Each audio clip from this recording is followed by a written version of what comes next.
अस्सलाम वालेकुम नाज़रीन, मैं हूं लंदन से अमजद चौधरी। आपने पिछले कई घंटों से बार बार आप सुन रहे होंगे कि कैसे ये मसवदा आया, कैसे ये आईनी तरमीम जो है उसके अंदर क्या क्या था, उसके अंदर जो इंसानी हकूक को लेकर क्या था, उनको सल्व करने की कोशिश थी। उसके अंदर जो हमारी एजेंसीज हैं उनको किसी के भी घर में घुस जाने की इजाज़त थी। 6 महीने तक उस शख्स को वो अपने पास कैद रख सकते थे। कोई हाई कोर्ट जो है उसके अंदर इंटरवीन नहीं कर सकता था। और फिर उसके साथ साथ आपने देखा शिक 17 जो है उसकी बात हो रही है कि उसके अंदर किस तरह अगर किसी जमात को बैन करना है तो वो भी जो दूसरा अदारा एक पैरेलल जो है सुप्रीम कोर्ट जो बना रहे थे सुप्रीम कोर्ट के मुकाबले में, जिसके चीफ जस्टिस और रूए रवान जो है वो काजी फायज ईसा होने थे, उनके पास सारे इख्तियार होने थे। तो ये सारी चीजें आप बार बार सुन रहे हैं और अब लोगों के कानों में से धुआं निकल रहा है। इवन मौलाना फजलुर रहमान जो हैं उनको जो शिकें बताई गई वो 10-15 बताई गई, जिसके अंदर उनको एतराज़ात नहीं थे कि ये तो सारी ठीक हैं, उनके ऊपर वो राजी भी थे। लेकिन वो असल मसवदा जिसके अंदर सारी वारदात छुपी हुई थी, जिसके बारे में बहुत सारी जमातों को, इवन जो लॉ मिनिस्टर हैं उनको भी नहीं पता था या वो भोले बने हुए थे, वो मसवदा जिस सहाफ़ी जुबैर अली खान ने वो डिग आउट किया, जिन्होंने वो फिर लीक किया और वो सारा सामने लोगों के आया, उनकी हम आपको गुफ्तगू भी सुनाएंगे। जो उन्होंने इंकशाफ किया है वो बहुत बड़ा है। अब ये उन्होंने बात क्यों की, उसके पीछे उनका एक प्यार मोहब्बत जो थी शहीद अरशद शरीफ के साथ, उस हवाले से की, या फिर उसका एक और मतलब भी है। उन्होंने अपने एक प्रोग्राम के अंदर ये कहा कि बार बार लोग मुझसे पूछते हैं कि मसवदा आपके पास कहाँ से आया, जो किसी जमात के पास नहीं था, जो पीपल्स पार्टी ने नहीं देखा, जो नून लीग के जो MNAs MPAs हैं या जो उनके बड़े बड़े लोग हैं उन्होंने नहीं देखा, मौलाना फजलुर रहमान ने नहीं देखा, तो फिर आपके पास कहाँ से आया। तो उन्होंने कहा कि मुझे लोग कहते हैं कि क्या आपको ये मसवदा उन लोगों ने दिया जिन लोगों ने ये तैयार किया था, या वहां से आपके पास पहुंचा। तो उन्होंने कहा कि मैं बता देता हूं कि ये मसवदा मेरे पास कहाँ से आया। तो फिर उन्होंने कहा कि ये मसवदा मुझे शहीद अरशद शरीफ भाई की तरफ से तोहफा आया है।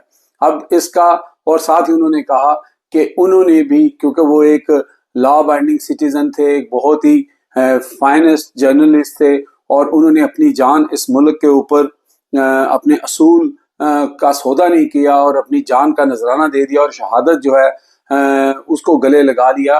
तो उन्होंने कहा कि ये उनकी तरफ से आया है। अब एक तो ये जज्बाती और लगाव और मोहब्बत की बात हो सकती है, लेकिन एक इसका दूसरा एंगल भी है, क्योंकि शहीद अरशद शरीफ सब जानते हैं कि उनके बहुत ज्यादा सोर्सेज थे, बड़े बड़े सोर्सेज थे, और उनके पास बड़ी बड़ी खबरें आती थी। तो कहीं इसका मतलब ये तो नहीं है कि वो ये कह रहे हैं कि ये उनकी तरफ से तोहफा आया है, यानी कि उनके चाहने वालों में जो उनके सोर्सेज थे उन्होंने ये तोहफा जो है वो जुबैर अली खान तक पहुंचाया है। तो ये बहुत बड़ी बात थी, ये हम आपको सुना भी रहे हैं, आप सुन लें कि उन्होंने क्या कहा। मुझे रात को ना कोई पूछ रहा था कि यार ये आपको कहाँ से आया है, ये मसवदा आपको कहीं उधर से तो नहीं आया जिन्होंने मसवदा बनाया है। मैंने उनको जवाब तो नहीं दिया, लेकिन मैं यहाँ पर बता देता हूँ कि ये मसवदा मुझे कहाँ से है। ये मसवदा पूरी कौम को जो है ना अरशद शरीफ साहब की तरफ से तोहफा है, और ये उन्होंने मुझे ये गिफ्ट भेजा है, और ये मुझे अल्लाह की तरफ से भी मदद आई।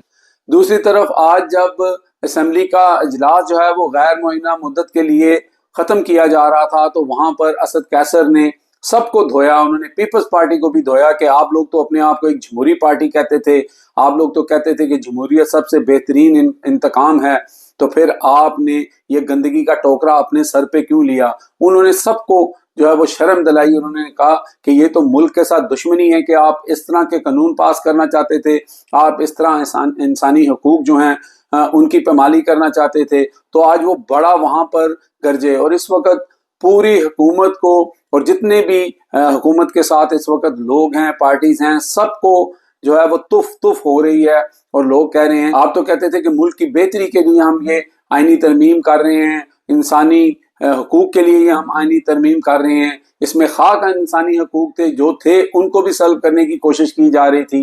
तो बहुत ज्यादा जो है वो तनकीद हो रही है, और मुझे नहीं लगता कि नून लीग, पीपल्स पार्टी और वली खान की जमात और दीगर जो लोग हैं MQM वगैरह, इन लोगों को अब لوگ جو ہیں وہ اسپیئر کریں گے یا کہیں شکل دکھانے کے لائق یہ رہے ہیں. وہ جتنی مرضی طویلیں دے دیں, وہ جتنا مرضی آپ کہیں گے, لیکن یہ ایک کالا داغ جو ہے وہ ان کے چہروں کے اوپر جو ہے وہ ہمیشہ کے لیے رہے گا, اور لوگ ہمیشہ ان کو یاد کراتے رہیں گے کہ آپ جو جمہوریت کے علمبردار بنتے تھے, آپ لوگوں نے جمہوریت کا شب خون مارنے کی کوشش کی. اور اس کے ساتھ ساتھ مولانا فضل الرحمان کو کریڈٹ دینا لازماً بنتا ہے کہ مولانا فضل الرحمان اگر ٹائم گین نہ کرتے اور وہ اپنی عقل مندی اور دانش سے چیزوں کو نہ پرکھتے تو شاید مولانا سے بھی یہ غلطی کروا لی جاتی, اور مولانا کو بھی جو ہے وہ پھنسا کے اور کہیں نہ کہیں اس جو ہے نظام میں وہ لایا جا سکتا تھا.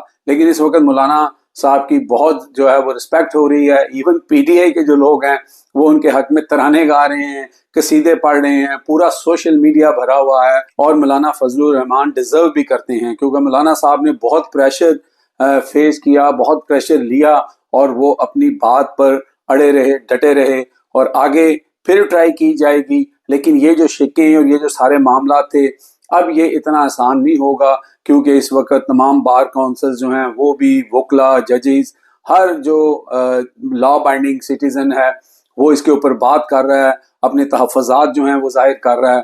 تو اب یہ حکومت کے لیے بالکل بھی آسان نہیں ہوگا. جیسے کہ وکلا نے احتجاجی تحریک کا بھی اعلان کر دیا ہے, اور اگر یہ بات بڑھ گئی تو پھر اس حکومت کا ٹھہرنا اور اس کو سنبھالنا بہت مشکل ہو جائے گا, کیونکہ حکومت کی اس میں بدنیتی جو ہے وہ صاف ظاہر ہو رہی ہے. وہ علیحدہ بات ہے کہ فیصل واڈا صاحب جو ہیں وہ سارا مدعا جو ہے حکومت پہ ڈال رہے ہیں. پہلے تو وہ ڈیسک جا کر ٹی وی شو میں کہتے تھے کہ ہم کریں گے قانون پاس, ہمارے پاس قانون بنانے کا اختیار ہے, ہم دیکھتے ہیں ہمیں کون روکتا ہے. تو آج سارا مدعا جو ہے وہ حکومت پر ڈال رہے تھے کہ جیسے وہ حکومت کا حصہ ہی نہیں ہے. اب تک کے لیے اتنے ہی. دیکھتے رہے میرا channel hit list by Amjad Chaudhry.